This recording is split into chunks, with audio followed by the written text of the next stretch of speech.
Welcome to another episode of Mike's Money Picks. Today on the podcast, we're going to be breaking down the Conference Championship Week Friday slate for college football DFS. We're going to be breaking down the three Conference Championship games that are being played on Friday. That is Conference USA, the Mountain West, and the American Athletic. We're going to tell you what you can expect from each game, as well as who needs to be in or out of your DFS lineups for this Friday slate on DraftKings as well as FanDuel.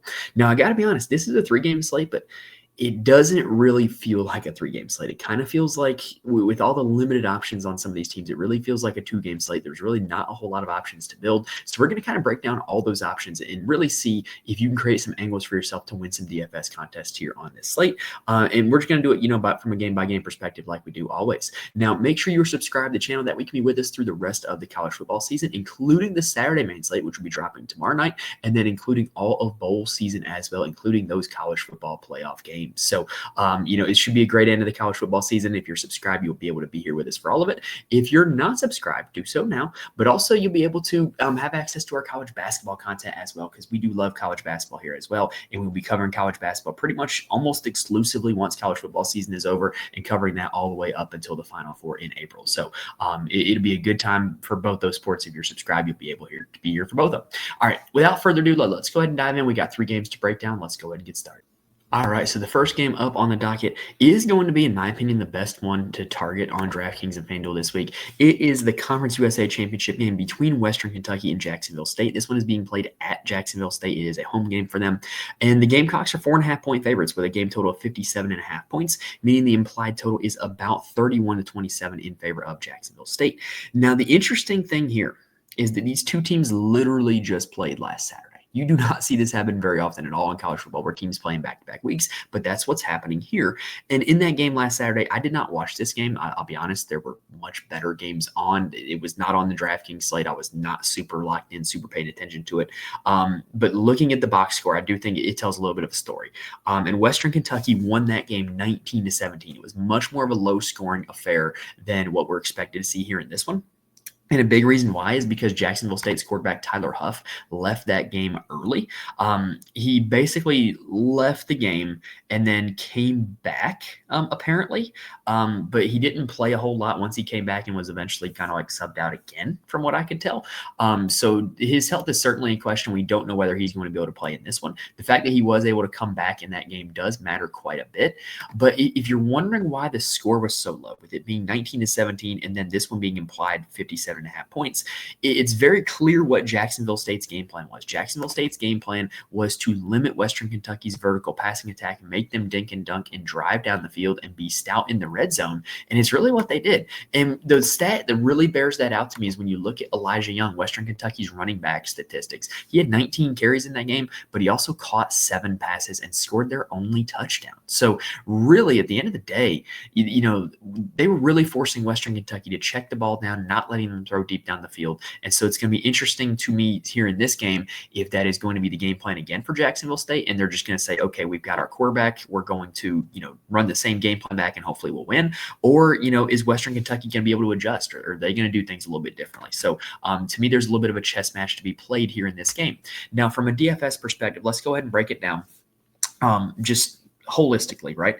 So Western Kentucky is a team that is the most prolific passing team on the slate. They rank 42nd in the nation in pass rate. They are likely to lead all teams on this slate in terms of pass attempts. In that game against Jacksonville State, Caden Veldkamp threw the ball 47 times, only threw for 301 yards, which isn't really a whole lot by his standards by that many attempts, and scored 1 touchdown. He does have a little bit of rushing upside. He's got positive rushing yards in every single game he started this season, but he ended that game with 18 DraftKings points against Jacksonville State. And I'll be honest, we can kind of be cool with that on this slate. The fact that he does have the most guaranteed passing volume is a super helpful thing to have. And 18 DraftKings points, that wouldn't kill you on this slate, because I think that there's some quarterbacks on this slate that can really be boom or bust, and 18 would not be a terrible score to get for Veldkamp. The Jacksonville State defense is certainly more of a run funnel than a pass funnel. They rank 97th in the nation in rushing yards allowed per game and 67th in the nation in passing yards allowed per game. And that really kind of bears out with what they did in their game plan against Western Kentucky last week. Elijah Young, the lead Western Kentucky running back, 19 carries, 91 yards, and a touchdown, or 19 carries, 91 yards on the ground, a touchdown through the air, 7 catches, 78 yards, ended up being 29.9 DraftKings points, which was his season high.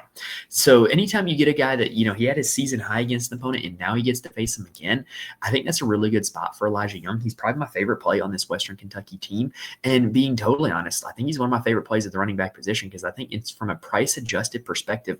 You are getting a guy who has basically zero competition for carries. This is not a running back committee. This is a workhorse running back. And he's going up against a matchup that he just shredded, and their game plan was very clearly to let him shred, like instead of letting Western Kentucky get going through the air. So I do think this is an absolute smash spot for Elijah Young. He's one of my favorite running back plays on the entire slate. Now, just because, Western Kentucky wasn't able to throw the ball deep down the field doesn't mean that their wide receivers were totally unproductive in that game. Keyshawn Johnson had 8 catches for 51 yards, which is nowhere near his normal total in terms of yardages. But 8 for 51, that's 13 DraftKings points. And if he scored a touchdown, that's instantly about 20 DraftKings points. So he's certainly in play here on this slate. He is the wide receiver that I do think you want from this team. From a cost, like points per dollar perspective, I think Easton Messer has an argument to be a slightly better play. He had 5 catches for 84 yards in that game. He is a little more of a downfield threat. He has 45 for 642 on the season, whereas Keyshawn Johnson has 65 for 830. So what you're seeing is that Messer, is getting the ball more thrown deep down the field, has not scored as many touchdowns as Johnson. So maybe he could be due for some regression there. Thinking about how this slate's going to play out, I probably wouldn't play both of them together unless I was just gambling, hey, what Jacksonville State's going to totally sell out to stop the run this time. And then maybe you could do that. But I think what's most likely to happen is that one of those two has a really solid outing and the other one does not. You can also, I think, really target these value receivers on this Western Kentucky team because, like I said, this is the team that's going to have the most passing volume at the end of the day. Dalvin Smith is kind of like this wide receiver tight end hybrid. He's $4,100 on DraftKings, 29 catches, 320 yards on the season. He's had some decent performances. Like he's been over double digits 3 times. And that's not like a whole lot, but it's certainly enough that on this slate, it could certainly kind of just be a placeholder for you. The other guy that I do like is KD Hutchinson. He's kind of like their gadget play guy. They just look to get the ball in his hands. He had 4 catches for 30 yards in that game. And then the other guy that played really well in the last game against Western Kentucky, or last game against Jacksonville State, was Noah Myers. He had 3 catches for 66 yards in that game. He's $3,000 even. He might be worth targeting. Tight end River Helms is out for a little bit, so you're going to see a little bit more snap share go to the guys like Smith and Hutchinson and Helms. So I do think those are viable value plays. Now, on the Jacksonville State side, as we mentioned, their quarterback Tyler Huff was, in and out of that game. So he did not have his normal production in that game against Western Kentucky. In fact, it was his low for this, in any game that he started, because he didn't start week 1 against Coastal Carolina, it was like by far the low of any game that he started. He previously had not been under 19 DraftKings points in Conference USA play. If he's active, I think you can absolutely go to him. With this being the first game, you're going to have news in whether or not he's playing. I actually would not have any problem at all playing Logan Smothers, the backup. This is a guy who started games for Jacksonville State last season. He is, like Tyler Huff, more of a runner than a passer. So I do think he comes with a ton of upside, and I do think that people are kind of going to be scared to play him if Tyler Huff is out. So, Smothers at low ownership might absolutely be a play. And really, I do think that both these quarterbacks, whichever one starts, I think that they're probably one of the top quarterback options on the entire slate. But like I said, they do it via the run. And Western Kentucky is a team that you're going to want to run on. Western Kentucky ranks 121st in the nation in rushing yards allowed and only 18th in the nation in passing yards allowed. This is a run funnel. So you're going to want to target one of these running quarterback against them. And if you're wondering, well, wait a minute, how much does Jacksonville State run? Well, they rank 4th in the nation in rush rate. And if you are not keeping track at home, there are 3 service academies that are still running the triple option: Army, Navy, and Air Force. Jacksonville State is 4th. So they're running more than literally any other team in the nation that is not one of the service academies. So these running quarterbacks are a big part of that. Certainly have no problem playing either of them. Now, at the running back position, why not target a guy that's going to be, on the team that's going to run the ball quite a ton, right? Trey Stewart is an absolutely great play, in my opinion. He literally has not had under 21 carries in a single Conference USA game this season. He also has not been under double-digit fantasy points in a Conference USA game this season. He's a great play at $8,500. I think what you're going to see is a lot of people are going to opt to play either Ashton Genty or Mekhi Hughes, and Trey Stewart might be a little bit of a forgotten man. I think that's a pretty good spot to be in, and I really do like like him at $8,500. Really, honestly, too, they run the ball a ton, but none of the RB2s are like super duper effective. Andrew Paul in the last game against Western Kentucky only had 3 for 9. And then you had Mike Franklin, who hasn't played since week 6. You have Anwar Lewis, who did not get a carry last game. And then you have Ron Wiggins, who, if I'm not mistaken, 2 for 6 yards last game. So, like, really none of these other running backs are a big factor. Trey Stewart is a workhorse there at $8,500. Now, at the wide receiver position, there's really only 2 guys that I think you can honestly give a look to, and that's Cam Vaughn and Michael Petway. Now, with Tyler Huff being in and out of the game, this team did not have a whole lot of success passing the ball against Western Kentucky at all last week. And like I said, like, Western Kentucky is a good pass defense. So, like, really, why would you want to target a low-volume passing offense against a good pass defense? The only way is that you would be playing the quarterback and you would be banking on this guy scoring a touchdown. So, like, I do think that they make sense as stacking partners only in that way. But Cam Vaughn has been the number 1 receiver for this team all season long. $4,300, not a bad price to pay. Only had 2 for 7 yards last week. And then Michael Petway was their number 1 receiver last year. He's kind of been second to Cam Vaughn this season. 1 for 47 against Western Kentucky last week. Those are really the only 2 guys that I'm even remotely considering because, like I said, you have a low-volume passing offense, potentially with a backup quarterback against a good passing defense. I think the only way you can play those guys is as stacking partners with their quarterback. All right, let's go ahead and talk about game number 2 now. Game number 2 is in the American Athletic. We got Tulane heading to West Point to take on Army. This is an on-campus game. It is being played at Army Stadium. Tulane is 3.5-point favorites with a game total of 46.5 points. This is by far the lowest game total on the slate. You really don't want to go out of your way to target players from this game. There's not going to be a whole lot of total plays in this game because of how much both of these teams love to chew clock and run the football. Like, honestly, I've watched both these teams this year. If you've been around here for a long time, you know that I'm an alumnus of Charlotte, the 49ers, who's currently looking for a head coach. And I watched them play Tulane, and Tulane really grinds the clock and slows the game down. And Army, running the triple option offense, they're going to grind the clock and slow the game down. They did that against Notre Dame. They had drives that were like 8 minutes long and didn't score a touchdown. So really, this game is not going to feature a whole lot of possessions. I don't think it's going to feature a whole lot of scoring personally. So I don't think this is one you want to go out of your way to target. However, there are individual plays that you can look for. On the Tulane side, they rank 8th in the nation in rush rate. They love to run the ball, and which is kind of a problem when their quarterback, Darian Mensah, has minimal rushing upside. Like, he really hasn't ran the ball very well all season. So you've got an offense that's running the ball a ton, and they've got him at quarterback, and they're not really throwing the ball a whole lot either. Like, I just don't think it's a great combination. He is the cheapest of all 6 starting quarterbacks, but he's in the worst spot of all 6 starting quarterbacks. And Army's defense is pretty good. They rank 4th in the nation in rushing yards allowed per game, 36th in the nation in passing yards allowed per game. Granted, they did let Notre Dame run all over them, but Notre Dame kind of runs all over everybody. So I'm kind of willing to not pass judgment on Army because of that one game. But really, you look at Mensah, the games where he's had the most success passing have been the games where his team's trailed or he's had to come from behind or it's been a shootout, right? Like, you look at the Memphis game, 23 DraftKings points in that one. You look at the Navy game, he was great. They played from ahead that whole game, but that was the one game where he had a lot of rushing success. 25 DraftKings points in that one.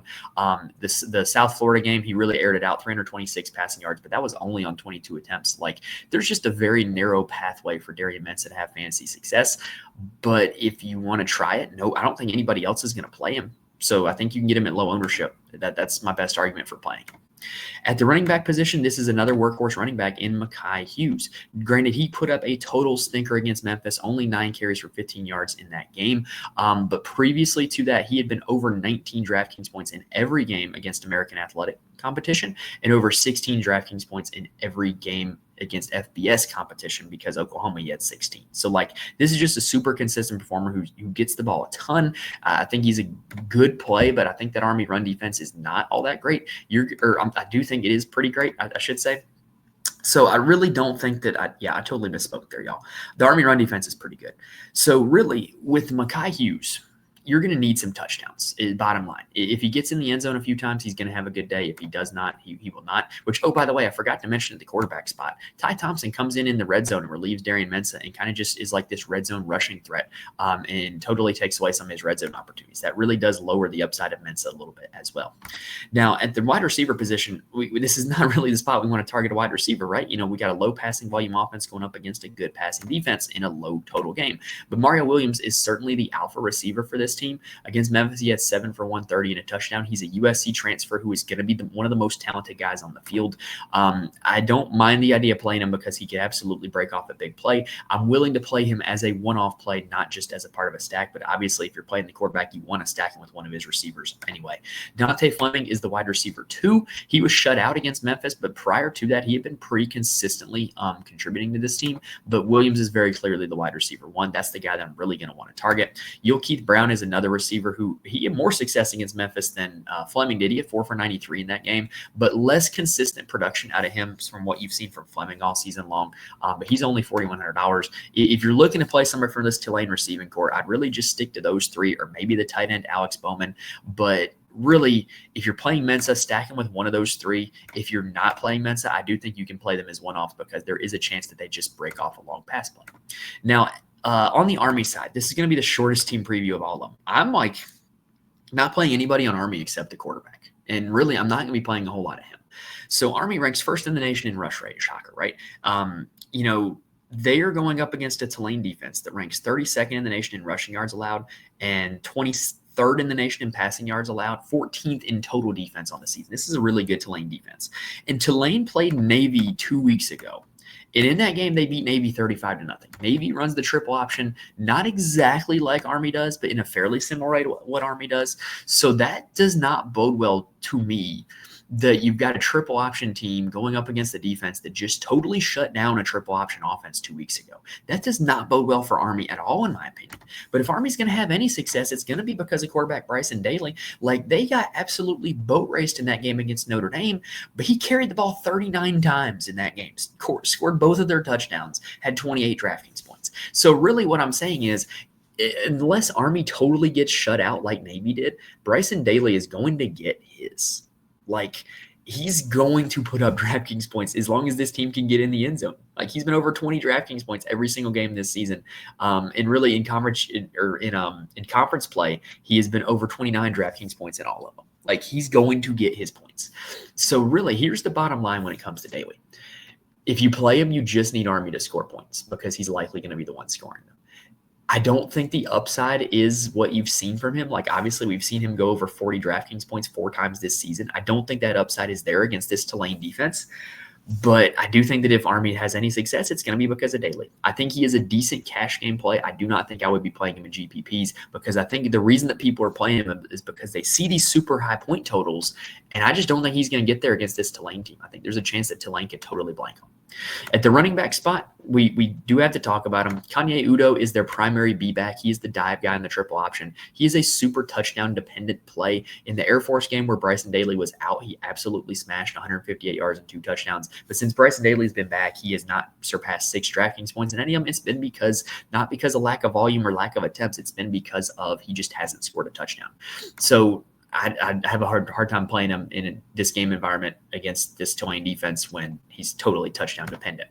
Now, Noah Short is their primary A-back. He is the slot guy in the triple option that's catching the pitch.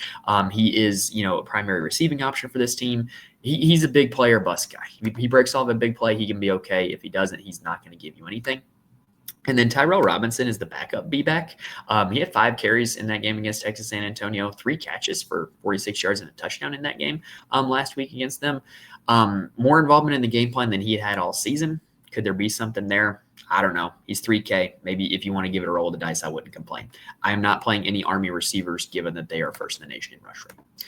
All right, that does it for the first 2 games. Let's take a quick breather, and then let's break down the showdown in the Mountain West. All right, so before we talk about this last game, I do want to mention there are places where you can get more information from me. First off, you can follow me on Twitter at Mike's Money Picks. I'm more than happy to answer any lineup questions if you reach out to me on Twitter. Also, tweet out all updates for the show as well. So if you just want to stay in the loop, that is one of the best places to reach me and just kind of stay up to date. I'm also in the Fantasy Corner Discord. Link is in the description on YouTube as well as on the audio feed. If you want to join a community that is entirely free, that has a lot of really smart, really good people who talk DFS all day long for all sports, college football, NFL, college basketball, NBA, the Fantasy Corner Discord is the place for you. We got people in there all day long talking lineups, talking plays, talking strategy, and then sweating it out together once the games start. And it's just a blast to be a part of. And I cannot recommend it enough if you're just looking for people to talk DFS with. Also, I do write an article for my Patreon for every single college football DFS slate where I profile my core plays. I do this for college basketball as well. And not only do you get the core plays, but you get why they're my core plays. So you can get some information from somebody who understands the game theory of DFS and understands the X's and O's of college football and can help you get on the right guys for these college football DFS slates. Granted, I can't sit here and promise that you're just going to click the guys and just print money and be at the top of the leaderboards every week, but I do think that you can get some sound information to help improve your own process and get better at DFS. All right, let's go ahead and continue with the next and last game, Mountain West title game, which is UNLV taking on Boise State. Boise is 4-point favorites in this one with a game total of 58.5 points, which is the highest on the slate by 1 point. The projected total is about 31-27 in favor of the Boise Broncos. Boise won the previous meeting between these two teams 29-24. Which is kind of in line with what we're seeing for the total here in this game. In that game, a few kind of odd things happened. We're going to talk about it.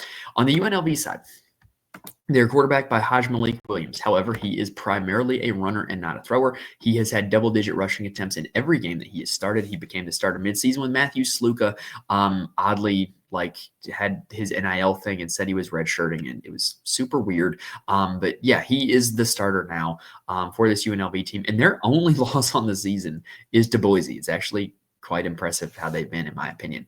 Anyway, Malik Williams, primarily a runner. In that Boise game, he ran 19 times for 105 yards and a touchdown. He also threw for 179 yards and 2 touchdowns, 33 DraftKings points out of Malik Williams. That is what we want right there. I think Malik Williams, in my opinion, is no matter what format you're playing, cash or GPP, top quarterback play on the slate. Like, you can play him in either format. Like, I think he has a ton of upside. I think he has a high floor. I think the game environment is good. Just checks a lot of boxes. And really, this Boise team is going to force them to throw it. They're going to force Malik Williams to make plays. Like, if there were an environment for a mobile quarterback to be in, this would be it. Boise ranks 12th in rushing yards allowed on the season, and then 123rd in passing yards allowed. So not only are they going to shut down UNLV's run game, but they're going to force UNLV to throw. And the more times Malik drops back, the more opportunities he's going to have to scramble as well. So I think this is a great spot for him at $9,600. Even though the passing volume is not super high, UNLV does rank 6th in the nation in rush rate. I think that the fact that he is a runner, I do think the fact that Boise is going to force him to drop back and throw, this is a great spot for him at $9,600. Now, at the running back spot, we've complained all season long about how UNLV's been a committee that, you can't really play any of these guys because they're a committee and they just split carries, da-da-da-da-da. Well, it finally looks like they're developing a workhorse, and that's Jaden Thomas. He is only $5,200 on DraftKings. He has seen double-digit carries in the last 4 games. He has put up over 20 DraftKings points in 3 of the last 4 games. He scored a touchdown in all 4 of those games. He is looking like a workhorse running back.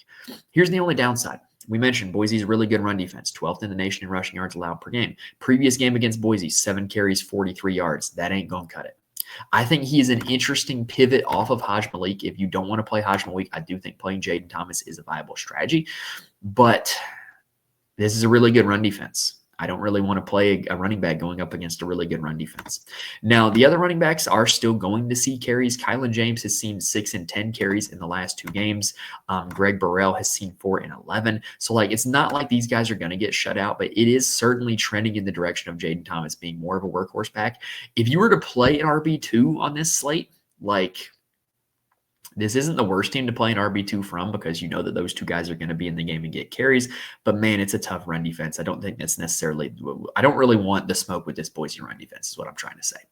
Now, at the wide receiver position, here's what's interesting. Ricky White has been the target monster for this team all season long, especially when Malik took over. You saw some explosions from him once Malik took over, starting with the Fresno game. He was over 35 or 32 DraftKings points 3 games in a row.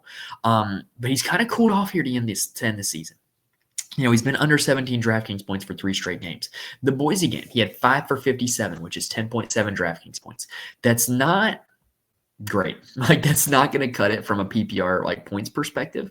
But what if he scores a touchdown? What if he sees a little more volume? I absolutely think there's a possibility that Ricky White could have a great game. But man, a Malik and Ricky White stack is super expensive.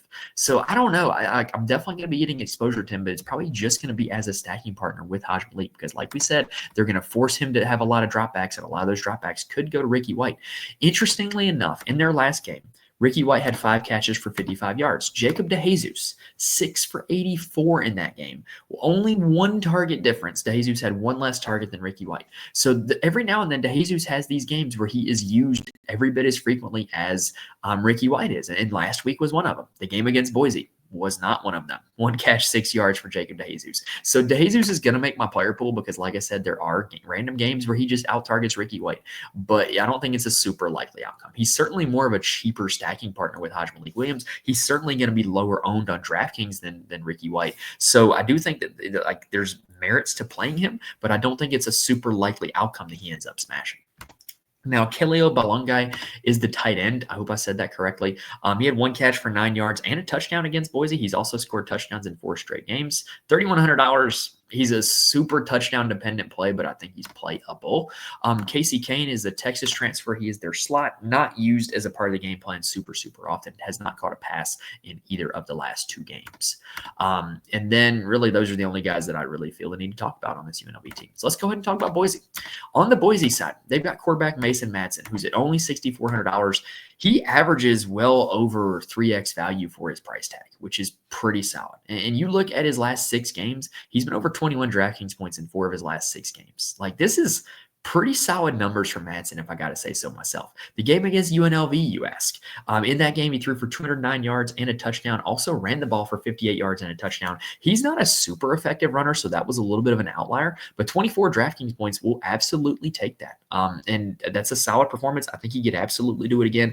UNLV is a little bit of a pass funnel. Their defense ranks 14th in the nation in rush yards allowed per game and 106th in the nation in passing yards allowed per game. So they're going to make Madsen drop back and beat him with his arm. And I think there's a good chance he could do it. He's been pretty good this season. So $6,400, I think he is your preferred cheap quarterback play on the slate. He is one of the cheapest starting quarterbacks on the slate as well.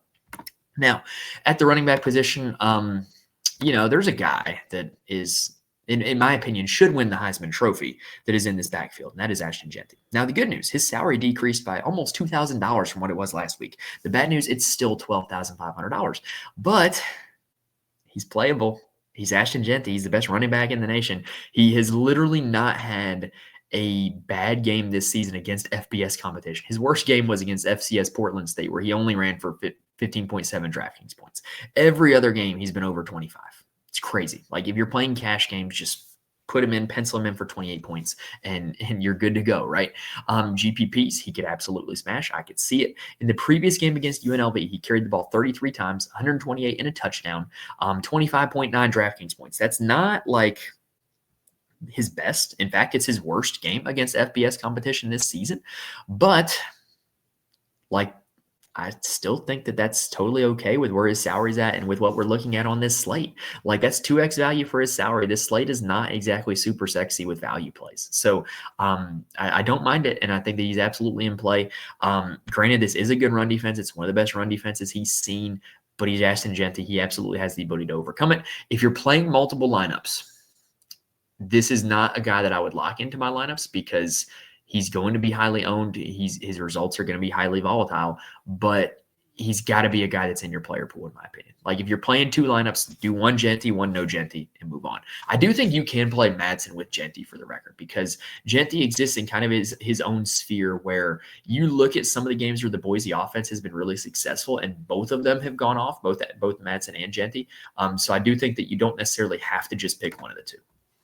Now, at the wide receiver position, Cam Camper is the wide receiver 1 for this Boise team. He's been their most productive receiver all season long. He's an Indiana transfer. He's a good football player. In the first game against UNLV, only 3 for 36 for 6.6 DraftKings points. That's not exactly what we like to see, but he's got the profile. Like, he's significantly the target leader in this offense. He doesn't score a lot of touchdowns, so he could actually be due for some touchdown regression. Hasn't scored a touchdown in 7 games, which is kind of wild.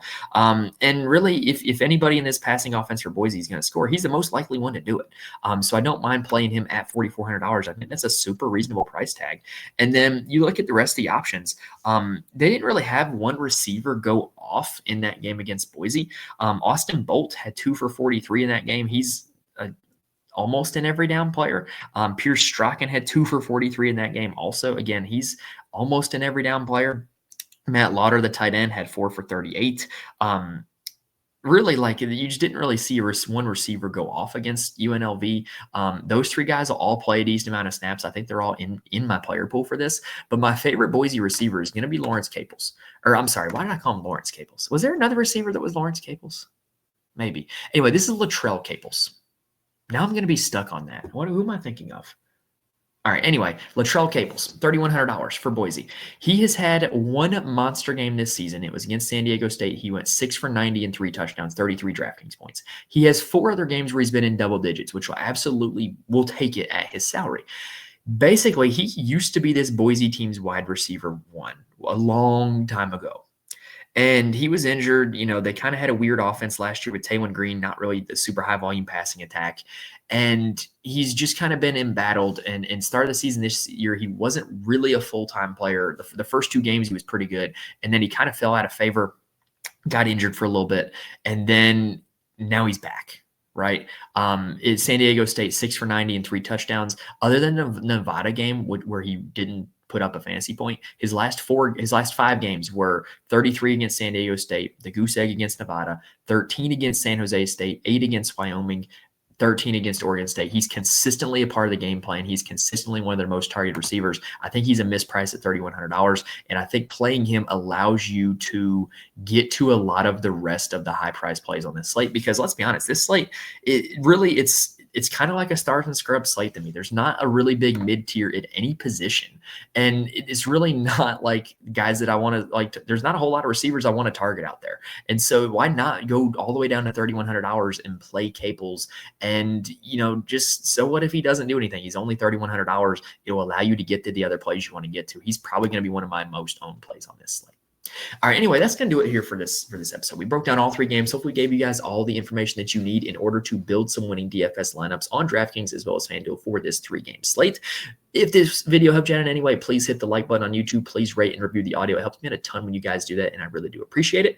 Other than that, make sure you're subscribed to the channel. That way you can be with us for the rest of the college football season, including the Saturday main slate that's going to drop tomorrow night, including bowl season, which is coming up starting like 2 weeks from now, including the college football playoff, which is starting 2-ish weeks from now. And I'll tell you what, as a Texas Longhorns fan, I'm super excited about it. So really looking forward to this 12-team playoff, really looking forward to how this college football season is going to end. This has been like the most hyped, most talked about season in college football in a long time, and I'm loving it. I don't want it to end, but I'm very much excited to see how it's going to end and see who gets crowned at the end. And this week is just one step into getting to that end. But anyway, let's go ahead and wrap it up. Hopefully we were able to help you guys out. Hopefully you guys got all the information you need. Remember, if you do want more from me, follow me on Twitter, join the Fantasy Corner Discord, articles on the Patreon. Best of luck to you guys here on this Friday night slate. Thank you guys for watching and listening to this point, and I will see you guys next time.